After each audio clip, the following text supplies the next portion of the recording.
நான் இந்த மாதிரி ஒரு நன்றி சொல்கிறதுக்கான வேலையாக எடுத்துக்கிறேன். ஆக்சுவலி ஃபஸ்ட்டு இந்த கேரக்டர் நான் பண்ணால் நல்லாயிருக்கும் அப்படின்னு முடிவு பண்ணி நீ பண்ணு அப்படின்னு நான் அப்ரோச் பண்ண கிருஷ்ணாவுக்கு நன்றி.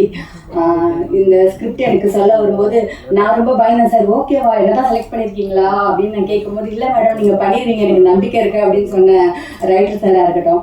அப்புறம் எங்கள் டிரெக்டர் சார், நீங்கள் வந்து கரெக்டாக இருப்பீங்க மேடம், நீங்கள் வந்து உங்கள் முகமே போதும், பாதி பாவமாக இருக்குது, நீங்கள் கொஞ்சம் நடிச்சா போதும் அப்படின்னு சொல்லி தைரியம் கொடுத்த டிரெக்டர் சாராக இருக்கட்டும். அகைன் நடிக்கிறதுக்கே பயந்துட்டு இருக்கும்போது ஒரு பெரிய நடிகரோட நடிக்கணும்னா எவ்வளோ பயமாக இருக்கும் யோசிச்சு பாருங்க. கிருஷ்ணா சாரோட போய் நிற்கும் போது வந்துட்டு சார் பயமாக இருக்குது சார் அப்படின்னு சொன்னால் எனக்கு கூட பயமாக தான் இருக்குது சார், டென்ஷனாக எனக்கு கூட டென்ஷனாக தான் இருக்குது அப்படின்னு சொல்லி நம்மளை ரொம்ப ஈஸ் பண்ணி விட்டுருவார். அவர் சொன்னதை நான் நம்பிட்டு அப்படியே ஜாலியாக நடிக்க ஆரம்பிச்சிட்டேன்.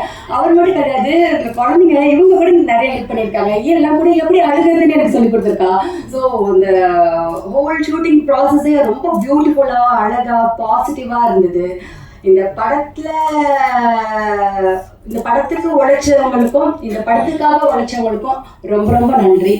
இந்த ப்ராஜெக்ட் எவ்வளோ அழகாக போச்சோ, எவ்வளோ ஹாப்பியாக போச்சோ, எவ்வளோ பாசிட்டிவாக போச்சோ, அதே மாதிரி இதோட ரிசல்ட்டும் ஹாப்பியாக பாசிட்டிவாக இருக்கும் நம்புகிறேன், இருக்கணும்னு வேண்டிக்கிறேன். நன்றி, வணக்கம்.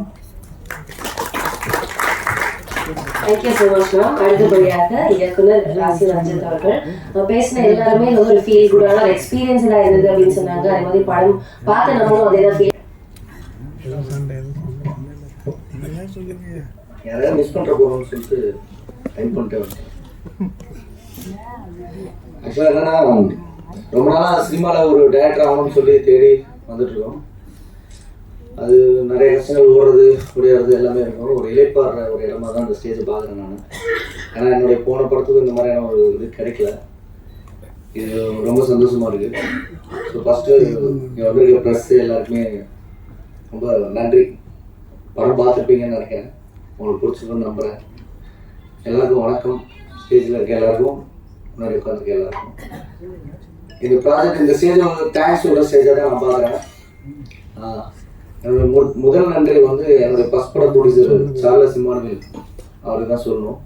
என் ஃபஸ்ட்டு படத்தை எனக்கு பண்ணது மட்டும் இல்லை, கிருஷ்ணா அப்படின்ற ஒரு பிரதர் வந்து எனக்கு அறிமுகப்படுத்தி வச்சது. அவரோட பிரதர் தான் கூட இப்போ வரைக்கும் பிரதர் தான். நான் ஒரு 7 வருஷமாக எங்களுக்கு தெரியும் அவருக்கும் எனக்கும். ஸோ நான் படம் பண்ணணும்னு சொல்லி ட்ராவல் பண்ணிகிட்டு இருக்கோம். என்னோடய பொட்டன்ஷியல் அவருக்கு தெரியும், என்ன பண்ணுவேன் செய்வேன்னு சொல்லி. அப்போது இப்படி ஒரு சப்ஜெக்ட் வந்திருக்கு அப்படின்னா அவங்க ஹாஸ்டலில் எல்லாம் மூவ் பண்ணியிருக்காங்க, எல்லாமே முடிஞ்சிருச்சு. முடிஞ்சதுக்கப்புறம் என்கிட்ட கேட்டார், இந்த மாதிரி நீங்கள் பண்ணுங்கள், நீங்கள் பண்ணால் நல்லாயிருக்கும் அப்படின்னாரு. நான் ஃபஸ்ட்டு ஒரு நம்ம எழுதி பண்ணிகிட்ருக்கோம். அப்போ இன்னொருத்தர் கதையை எப்படி பண்ணுறதுன்னு ஒரு யோசனை வந்து, சரிங்கிறத நீங்கள் கொடுக்க நான் படிச்சுட்டு சொல்கிறேன் அப்படின்னு சொன்னேன். அதை படிச்சும் போது தான் எந்த ஒரு தயக்கமே இல்லாமல் அதை உடனே பண்ணேன்னு சொன்னேன். அதுக்கு ஒரே காரணம் அந்த சப்ஜெக்ட், அதுலேருந்து ஸ்கிரிப்ட் தான். அது ஸ்ரீதர் ரொம்ப அருமையாக பண்ணியிருந்தார். அது படித்த அடுத்த செகண்ட் வந்து இது என்னோட ஜேனர் கிடையாது, நான் இது வரைக்கும் பண்ணது அந்த மாதிரியான படங்கள் பண்ணலை. அது ஒரு எக்ஸைட் இருந்தது, இதை எப்படி பண்ண போகிறோன்னு. அதை தாண்டி அந்த சப்ஜெக்டில் அவ்வளோ வேல்யூ இருந்தது. அதனால தான் அந்த உடனே ஓகே சொன்னேன். இதெல்லாம் தாண்டி ஒரு பர்சனல் கனெக்ட் இருக்குது அந்த சப்ஜெக்டில். எனக்கு மட்டும் இல்லை, இங்கே இருக்க எல்லாருக்குமே அந்த பர்சனல் கனெக்ட் இருக்கும். ஒரு குழந்தையா நம்ம வளர்ந்து வரும்போது என்னென்ன விஷயங்கள் நடந்து செஞ்சுருக்குன்னு எனக்கு ரொம்ப ரொம்ப பர்சனலாக ஒரு சப்ஜெக்ட் செய்திருக்குது. ரொம்ப நன்றி. ஏன்னா என்னுடைய நீங்கள் பார்த்த படத்துக்கு பின்னாடி நடந்த விஷயங்கள் அதுக்கான இது ஆன் ஸ்டேஜில் நம்ம ஷூட்டிங் ஸ்பாட்டில் நடக்கும்போது இதுக்கு அமைஞ்சிருந்த ஒவ்வொரு கேரக்டரும் அவ்வளோ நல்லா அமைஞ்சிருந்தாங்க.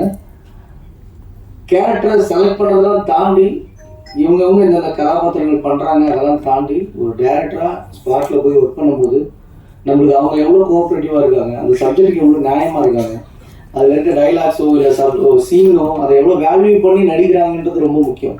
அப்போ தான் நம்மளால் நினச்சி அவுட் எடுத்துகிட்டு வர முடியும். அதில் 100% எனக்கு கிடைச்ச ஆர்டிஸ்ட் வந்து நான் கிஃப்ட்னு தான் சொல்லுவேன்.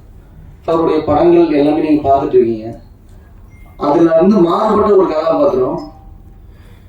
ஆனால் அவர் இன்னைக்கு எவ்வளோ பேருக்கு எவ்வளோ பரிச்சயமாக இருக்குன்னு தெரியாது. ஆனால் அவருக்கும் அவர் நடிக்கிற கேரக்டருக்கும் அவருடைய ஒரிஜினல் கேரக்டருக்கும் டோட்டலாக டிஃப்ரெண்ட். ஸோ இந்த மாதிரி தான் ஒவ்வொருத்தரும் எனக்கு வந்து சர்ப்ரைஸ் பண்ணாங்க ஸ்பாட்டில். நன்றி. ஸ்ரீதர் இந்த ரைட்டிங்கை படித்து பார்த்துட்டு அவ்வளோ அருமையாக இருந்தது. நான் அவர்கிட்ட ஃபஸ்ட்டு வந்து கேட்ட வார்த்தை என்னன்னா, என்னங்க ரைட்டருன்றீங்க, நீங்கள் இந்த கதையை ஏன் டைரக்ட் பண்ண நினைக்கலன்னு கேட்டேன். அவர் இல்லைங்க, இது நான் சப்ஜெக்டாக எழுதிட்டேன், எனக்கு வந்து இது இப்போ இது எப்படி வருதுன்னு பார்ப்போம் அப்படின்ற ஒரு ஸ்டேஜுக்கு சொன்னார்.